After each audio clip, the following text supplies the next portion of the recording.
மிக பழங்காலத்தில் மிதிலை நாட்டை ஆண்டவர் ஜனக மகாராஜா. அவருக்கு குழந்தை பாக்கியம் இல்லை. மனம் வருந்திய ஜனகர் புத்திர காமேஷ்டி யாகம் செய்ய முடிவு செய்தார். யாக பூமியை சுத்தம் செய்ய அவர் தானே கலப்பையை எடுத்து உழத் தொடங்கினார்.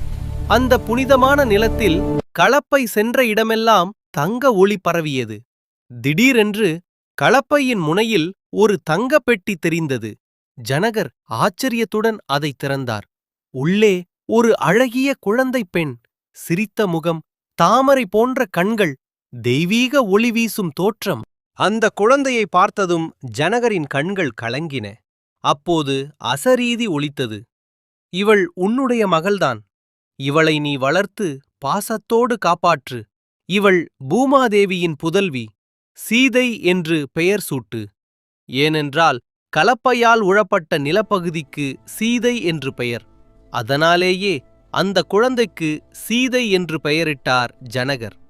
அரசி சுனைனா அந்த குழந்தையை தன் மகளாக ஏற்று மிகுந்த அன்போடு வளர்த்தார். சீதை வளர்ந்தாள். மிதிலையின் இளவரசியாக ஜானகி என்று அழைக்கப்பட்டாள்.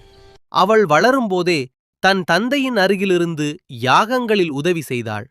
அவளுடைய அழகும் பணிவும் தெய்வீக குணமும் எல்லாரையும் கவர்ந்தது. இப்படி பூமியிலிருந்து தோன்றிய சீதை பின்னாளில் ஸ்ரீராமரின் துணையாக லக்ஷ்மி தேவியின் அவதாரமாக உலகுக்கு அறியப்பட்டாள். இதுதான் சீதையின் பிறப்புக் கதை. உங்களுக்கு இந்த கதை பிடித்திருந்தால் லைக் பண்ணுங்க, சப்ஸ்கிரைப் பண்ணி பெல் ஐகான் அழுத்துங்க. ஜெய் சீதாராம்.